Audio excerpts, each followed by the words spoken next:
You probably can't hear the other people over there telling people to go to church. You don't know God. You're a hypocrite. This world is just so insane. And it's probably a family that's arguing with each other, to say the least, which is kind of the worst thing. Like, you don't believe what I believe, so you're wrong, and therefore we don't love you.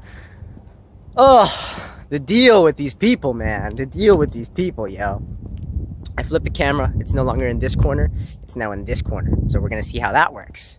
Today, I want to talk, and today is kind of another great day before sunset here. It is 5:12 p.m. on the 9th of February, 2022. And I want to talk today about some of the real pivotal checkpoints in my life and how that has led up to where I am today and how I actually genuinely feel today. In essence, the actions that I'm taking to contribute to how I feel today. I don't know how much I truly want to share, like how deep I want to go into my past, because those parts of my story are reserved for a certain point in time where I'm speaking and I'm telling people like the real legitimate history of what's gone on in Michael Earth Osada's life. And I feel there is a time where I will be ready to share all of that. I don't know if on camera right now, still talking into a camera is the most purposeful point. But let's put it into perspective, at least the past couple years, because we saw my homeless journey. We saw before my homeless journey. We witnessed all of that here on camera with awareness documentation. So I think it'd be interesting to speak on what's happened in between those times, these past couple years, and all the steps in between, the relationships that I was able to connect with, the people that brought into my life a different perspective because of those challenges that were presented to me. So let's go ahead and dive right in. So it's fascinating to me because the moment I became not homeless, and the people that were supposed to be there for me when I was not homeless, essentially the person who helped guide me and lead me into being not homeless, who was connected to God and all these crazy things, he ended up being an actual bad or negative influence to me, in that he blew up everything that was supposed to be private, even though I don't really lead a private life. And he told my roommate a ton of negative things about me, trying to make me feel bad or guilty or ashamed. And we hung out together in my apartment with my roommate, and he put me on the spot on all these things. And I just felt so uncomfortable, like I didn't even accept the wine or the drinks that he shared with me. When we had dinner together, he brought his girlfriend over and they were doing drugs and stuff. And it's like, you know, weed and alcohol ain't all that bad. It ain't very much drugs, but hey, I just wasn't fucking feeling it anymore. And I was all paranoid and just, it was not a great experience. That person basically violated everything within what I thought would have been safety within the relationship, and betrayed me in a great capacitive way, and then didn't apologize for anything or in any way have any understanding how I felt. And to think that this is the person that, you know, led me to a shelter and said, hey, come to my church and we'll do this whole not discipleship, but youth ministry type of deal. And that's the person that led me into being able to getting housed and having a place to stay and being able to live my life. And from there on, things were just so odd, because sure, I made some videos. I made a super awesome intro and a super awesome outro to my YouTube videos, and I compiled some other cool things. But my effort and my energy in actually contributing and giving back to society had been diminished to a great capacity because I wasn't feeling that other people were giving to me. So in other words, I wasn't receiving. I was just trying to give. I wasn't exactly having the communications or interactions that I would have on the basis that I was leading a business and I was actually caring to help other people and and I'm networking and all that. It just didn't matter to me. I had no motivation no ambition to go out and reach other people, because I knew intrinsically from being homeless that nobody actually genuinely cared.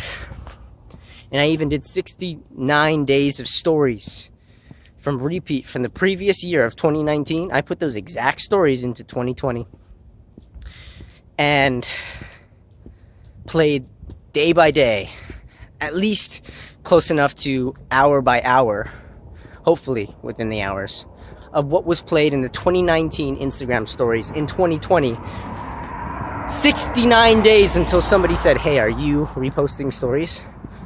And it's a real head scratcher, because it means nobody was in tune with my life in the most pivotal points, in which case I went from creating my own coaching packages, going and trying to create speaking engagements and, sharing testimonials and, making an iMovie and learning that I could sing and rap and dance and all these crazy things, and then becoming homeless. And this whole period, it was on film, it was recorded, people could see what crazy shit was happening in my life, and nobody gave notice for 69 days. So, of course, I don't feel like people genuinely care about the outlook of my life or what's actually going on in other people's lives. Nobody was in touch and in tune with my heart on a real legitimate level, to stay intact with me. So going through this period, I did learn, the crazy part is that coming out of this homelessness, I did learn that peace is within you. You don't have to go out and communicate to connect with people so we can be understood. In other words, seek outward validation externally so that other people can understand you, so that you can be able to achieve happiness by having them understand you, when legitimately you need to understand yourself. So in other words, so we can be understood was really me trying to have other people be responsible for my emotions within some capacity. So I had to learn to be responsible for my emotions, and also understand that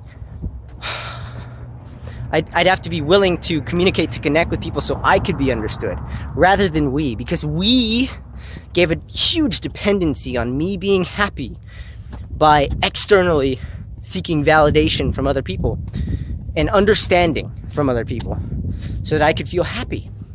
So I had to find out how to be happy within myself by understanding myself first and loving myself. And really what that meant was I had to find the parts that were opposing within me, so that I could be able to understand the contrast of what it's like to not be understood, what it's like to be understood, and find a way to validate myself so that I could heal. Because healing is really taking opposing parts, bringing them together to be whole as one, right?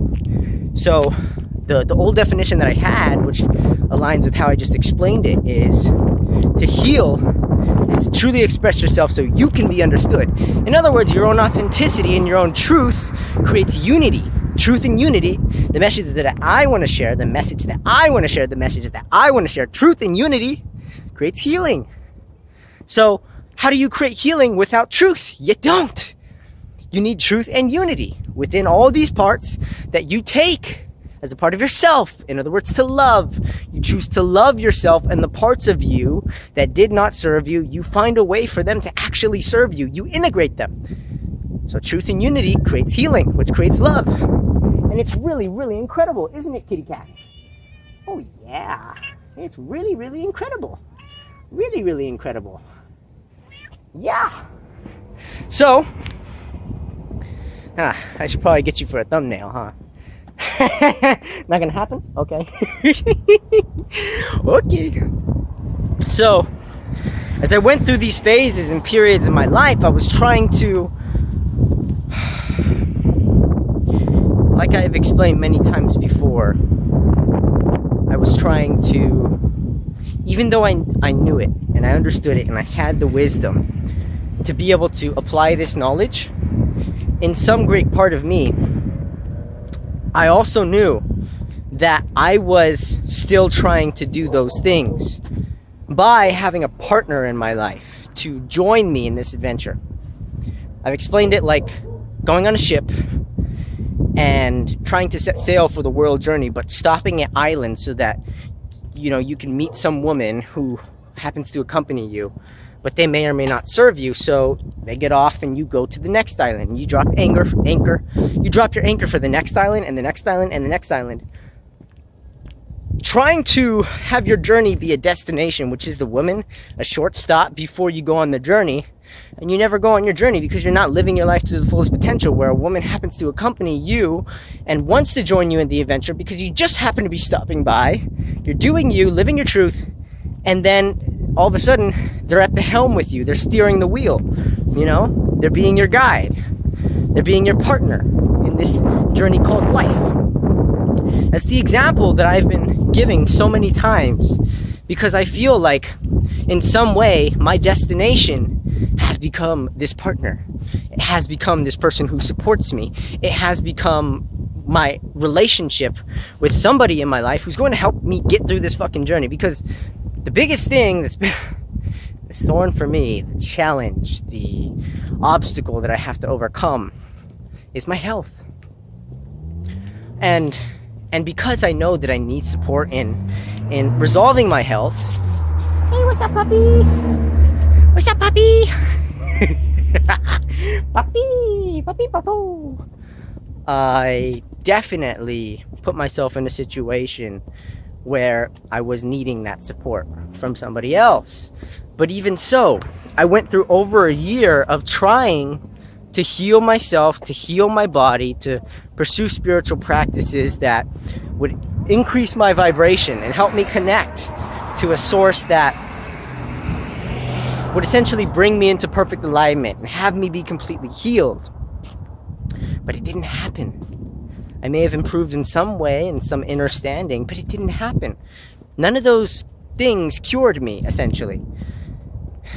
And it sucks to say that I know there are many potential answers for this personal healing, but I haven't quite experienced them yet.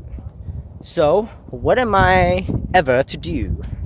It is a great, great question. Hopefully we have enough sunlight for this. Realistically speaking, I know that within my heart and soul, the thing that I want most right now is love and support. Just love and support.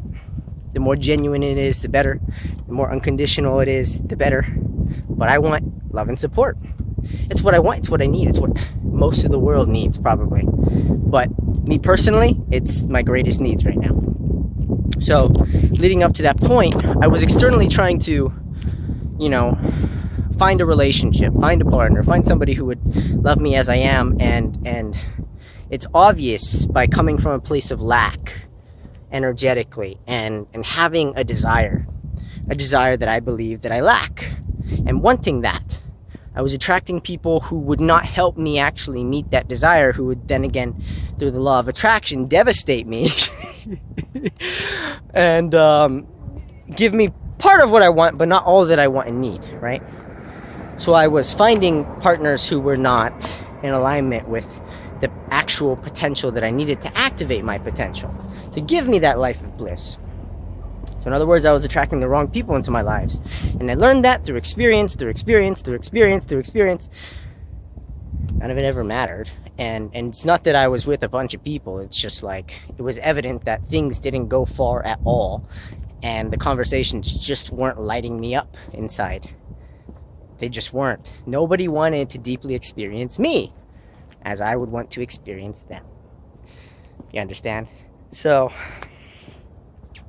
if you don't, then you don't understand the type of love that I want, which is to share my literal whole world with somebody, to share all that I am, to have somebody understand me, and yes, to have it so that we can be understood, because there's a certain safety to I can be understood, which is important. But if we understand each other, we choose to take all of the other parts of somebody else as a part of our own, then we love one another, genuinely. So, it's that kind of understanding and understanding that is going to help create love and truth and unity, because we're healing each other throughout that. We're, like the parts of me that I haven't accepted about myself, should there be plenty of them that I have undiscovered in my shadow, that I have yet to do healing for. These mushrooms are cute. Look at the mushrooms. I would probably have to experience that within a relationship, because, you know, you cannot heal relational trauma outside the context of relationships. So realistically speaking, I have to dive into a relationship to heal all the parts of me that I have not allowed to surface, that I've experienced traumatically within my relationships, either growing up or time on, that I haven't touched base with, to be able to heal the past so that I can unstuck the energy so that I can move forward into the future. And ultimately, that's going to be linked to how I ended up manifesting, you know, a surgery that basically crippled my body over the past 10 years. I'm not a fucking cripple right now, but, like, you know, it'll get there. It's already bad enough. So it's really fascinating because I did so much inner work, and it didn't really get me anywhere because it wasn't utilizing the strategy of document, don't create. And also I wasn't sharing, which I find so much of my energy is better spent learning and sharing, learning and sharing, learning and sharing, learning and sharing, rather than learning and learning and learning and learning and trying to apply and trying to apply and trying to apply without sharing. At least the document, don't create process was my most pivotal shift in finding alignment within my energy as the world helped me express and expose all the things that I needed at the time, because the universe was presenting to me challenges.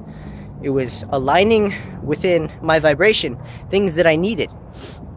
And then I would find gratitude for that experience and love the process, which helped me manifest things that were good for me for the next step, right?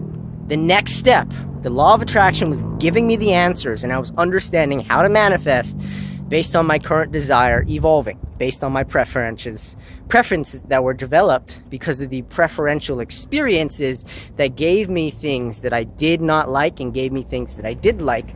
In other words, things I did not want and things I did want. So I pursued those, and I got the answers that I needed to move on to the next desire. But then at some point, I really genuinely did realize, holy shit, my health, this thing that is taxing onto me and giving me so many problems. Like, I don't have the energy or the focus or the productivity to produce as I could anymore. Like, literally, okay, I'm going to sit right here and say this right now. Literally, last night, I tried to put together a video for the awareness documentation I did with this horizontal film. I don't know the exact number of the awareness documentation. It could be in the 60s. I don't know, for the ad walk. Oh, this is nice. I kind of like this place. And I literally did not want to put it. I did it. I tried it. I was looking through the files for my video editing and putting together the intro and the outro and the little 30-second clip before that. My energy in trying to figure all that out, because there was even lag time between the audio and the video. In other words, my lips were moving when the voice or audio was off. I just felt no motivation to continue. Like, my awareness documentation, I didn't even want to put the energy into appropriately adding an intro and an outro to it, and then exporting it and then uploading it. Like, something simple that would take 30 minutes. I had no desire to do it. Like, I don't even want to give like that. I want to do things that will energetically make me feel good, and that doesn't make me feel good anymore. You know why? Because I energetically need the engagement. I need the reflection. As I learned by being an ENFP, I need the reflection so that it makes me feel desired. It makes me feel like I matter, so that I keep on going and keep on sharing, and I am just this performer, this entertainer that I know of, right? So I feel like I need that in order to be able to create more content and live my life and have this expressive journey. I don't exactly have that. I'll put out a video and it'll end up being dead in the water, which is okay. I don't really care, but I'll still produce videos that are as simple as this. Record, upload, type your information, done. And if it's as simple as YouTube, where I can upload a 30-minute plus video and not have to worry about oh my gosh, I have to edit this and cut it into 10 minutes and cut this video to 2.5 minutes and then combine the better version of the 2.5 minute video with the 10-minute video and then re-upload that. Like, I never really did that to a great degree, but just the content strategy of turning one piece of content into 30, fuck, no fucking way I want to do all that on my own. It's too much to manage. It's insane. As one person, it's fucking hard. It's fucking hard. I'm basically putting all this energy and all this time and effort into the abyss.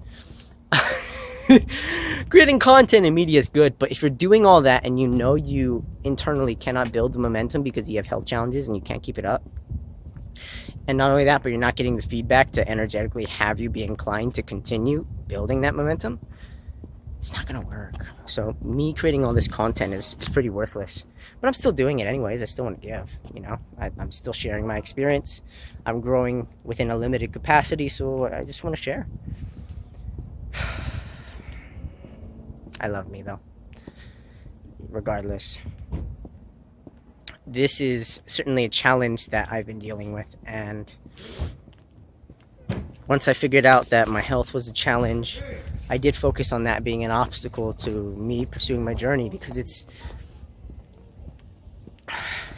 the reality, you know. I had to confront reality, and that's why I made the movie. That's why I made 3 GoFundMes. That's why I did all that. That's why I went through a year to a year and a half of trying to heal my physical body unconventionally, using alternative methods of healing. That's why I stopped visiting all the mainstream doctors within Western society. That's why I started doing acupuncture. You know, that's why I did so many different things that were just different from my current experience, because the current experience I've had hasn't provided the solutions I've needed for me to move forward.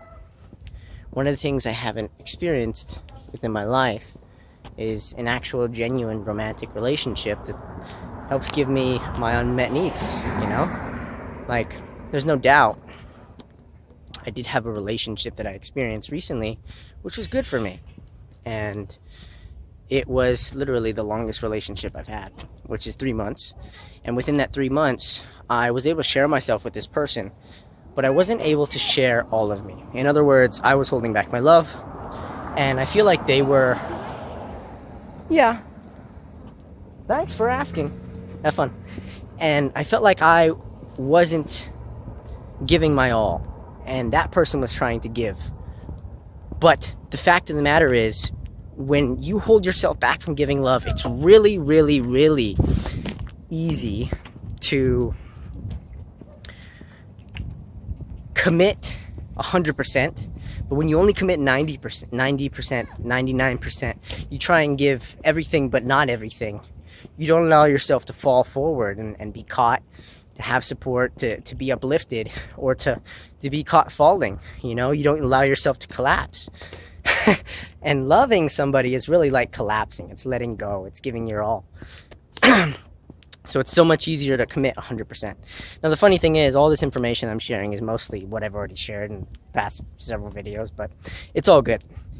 So with that relationship, it ended up not working out because I didn't feel like I was in a relationship with somebody that could give me their all, because there ended up being an incompatibility, which is to say, it's the incompatibility and the red flag I saw at the very beginning, which I told them about.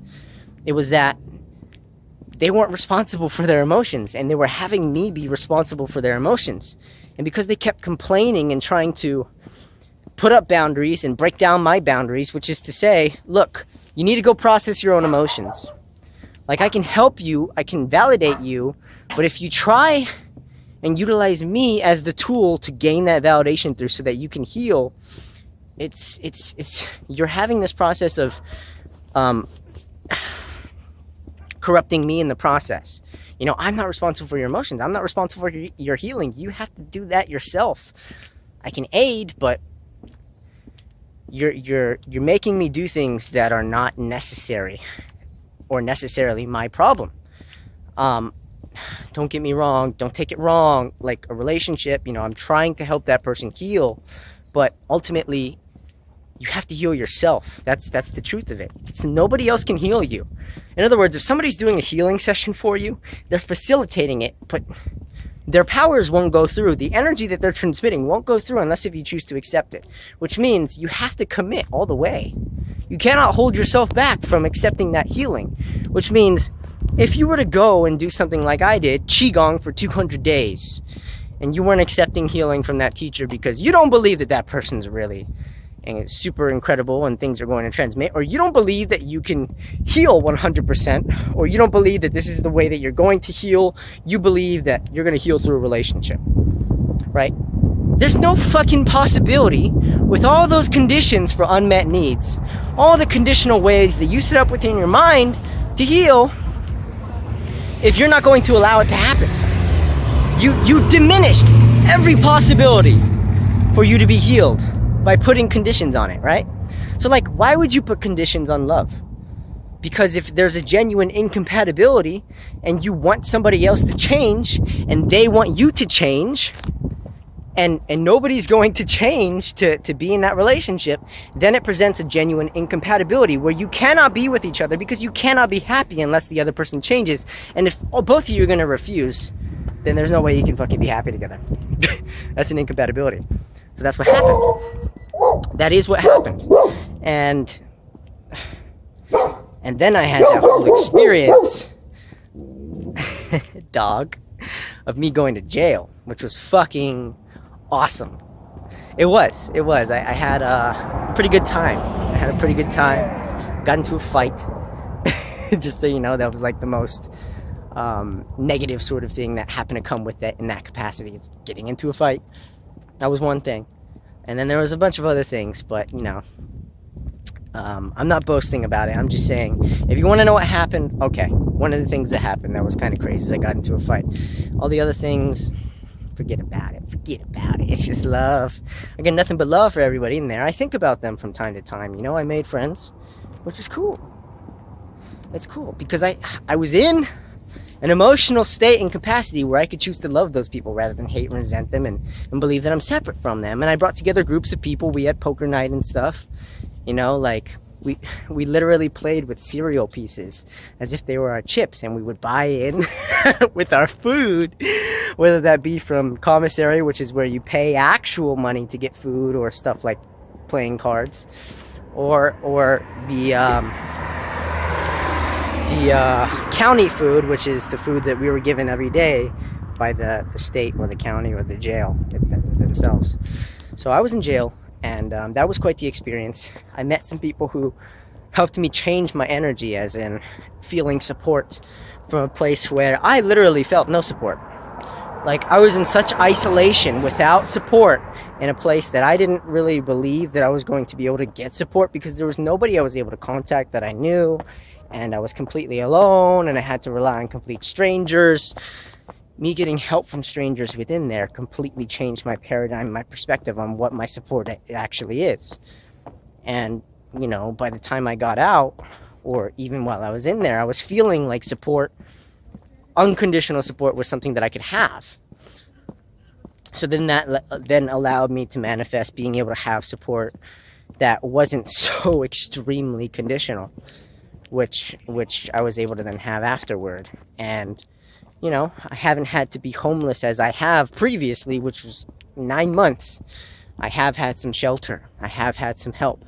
And I have had to deal with me feeling right now, because the most recent big thing that happened in my life is after that breakup, I lost my apartment, and I had a bunch of false charges and accusations put against me.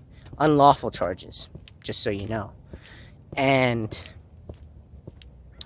I then got arrested. I then was thrown in jail. I was there for well over a month. And now here I am, basically facing homeless because of those conditional circumstances of love that have been presented to me. I'm no longer going to be welcome in the place that I'm staying right now, which is actually with family. And while I was accepted at one point, you know, they just keep coming up with a bunch of conditions that they would want to pin on me because they can't be happy with how things are. And that in turn ends up creating a vulnerability within our relationship, which is to say, they're never going to be happy if they're externally seeking happiness from forces outside of their control. You cannot control your relationships. When do you ever get that, right? So I'm facing homelessness again. Hopefully winter will be over when that happens. Or hopefully I have support in some capacity before it happens. Because knowing my physical body and my state now, it is very different from 2019 and early 2020. We're talking 2 years more of damage that is incurred onto this physical body, which is an extraordinary amount of change to how I can even be able to manage daily life. I don't know how I would do it if it were to happen again. Right now, I'm literally clinging on. Like, I'm clinging on to what support I have, which isn't the greatest support. I don't really have a support system, just being honest. Right now, here and now, today, if somebody were to offer support that was genuine and as close to unconditional as possible, and love within a relationship, I would drop everything. I would go. Like, it's not even a question. It is not even a question. I would fucking dip. I would get the fuck out of LA. Like, I don't have any energy here since I was thrown in jail and arrested and condemned for things that I didn't do. And all the different additional charges from people who are shit people put on me. It's just absolutely absurd. Absolutely ridiculous. Like, I've been driven out of LA. I have no reason to be here. So if somebody offers support and love, I'm going to take that shit and I'm going to run with it. And of course you have to find compatibility with the right people, and you have to meet each other's needs somehow. But essentially that's what it looks like. That's the reality, you know. And in terms of my health, you know, I'm really looking forward to the possibility and the opening of the activation of the function of potential that faith has blessed me with to be able to have. I'm literally betting on an outcome that I cannot control. I'm believing and mentally and emotionally rehearsing something that I want to happen, but I will not know how it happens when it happens. Like, completely. I am having faith in my healing. And it's not through conventional means by any means, but it is also through conventional means. So it's a really odd situation. And I don't care to explain right now, because it's like me proposing that I believe in some God and putting it out there, exercising that faith and saying, I'm going to be healed. I know God is going to do this. It's in some way making a fool of myself.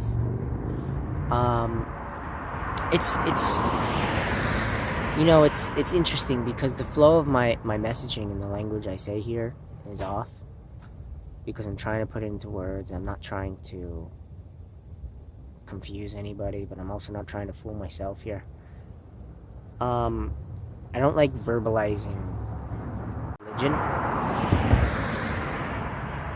Oh, it exceeds the maximum file size. Okay, new video. I don't like speaking in terms of religion and other people's beliefs in a spiritual capacity, because it separates people. Like, we can all believe what we want, but religion is ultimately used to control people. I realize that. So I don't want to confuse people with all that, but let's just say I have faith. I have faith in an outcome that I cannot control. I don't know how or when it's going to happen. I have a vague idea as for what is going to happen, but I'm mentally and emotionally rehearsing what I do want to happen so that I can receive my healing.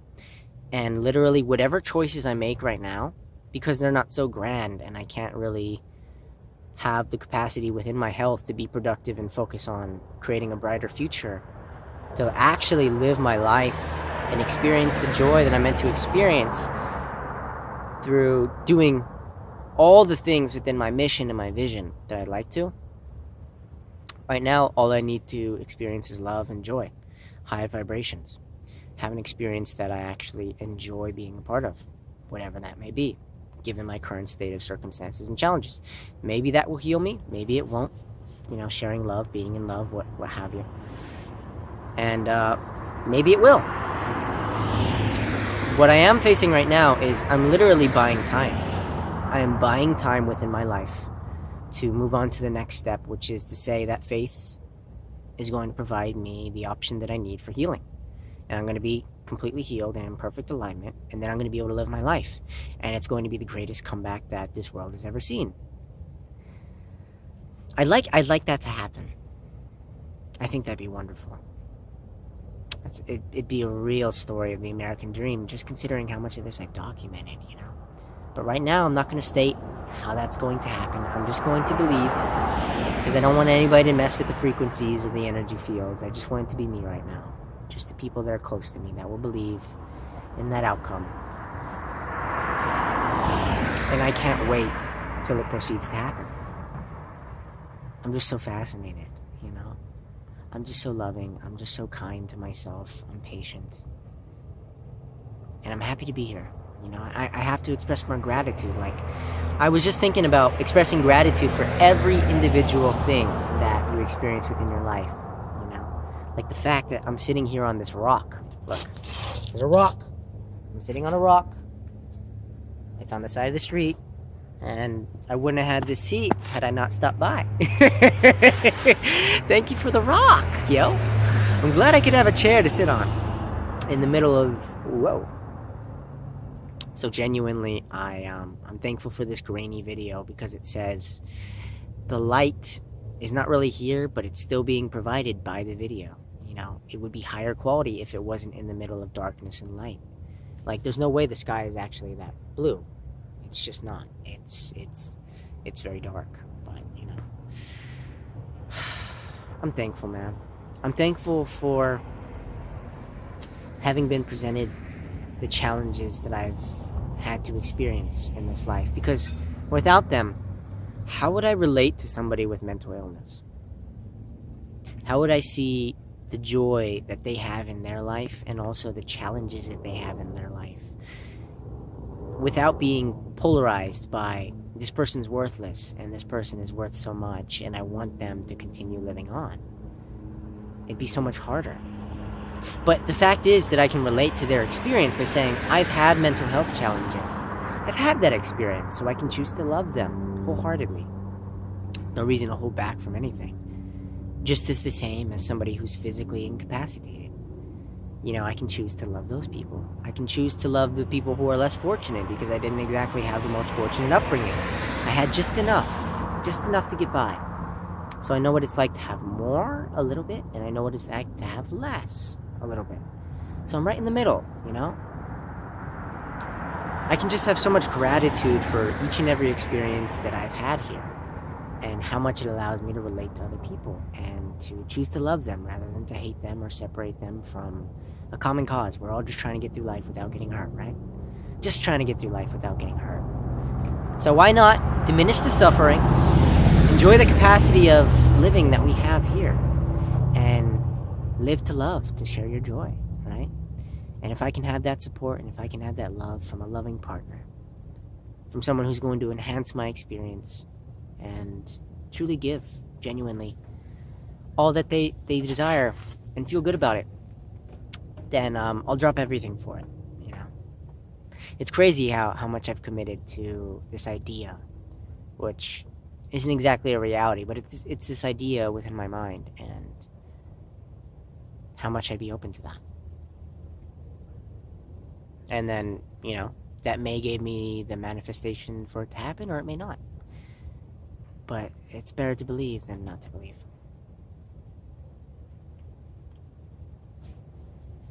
And especially with what I have available to me now, what else can you go for in your life? Your pathways are limited. Why not just choose love? Love is the answer. It's always been the answer, so why not just choose love? What's the best way for me as an ENFP to experience love? To actually experience it with the people around me. To feel it, so that I can be it and share it with the world. It's a great strategy. Let's just believe in the best outcome possible for that to happen. Yep. And I love the process, every bit of it. Okay, Mike? You'll be okay. You're gonna get through this, and you're gonna help continue healing the world, my friend. Truth and unity. I love you. Please, keep taking care of the world. Okay? You are amazing, and I love you.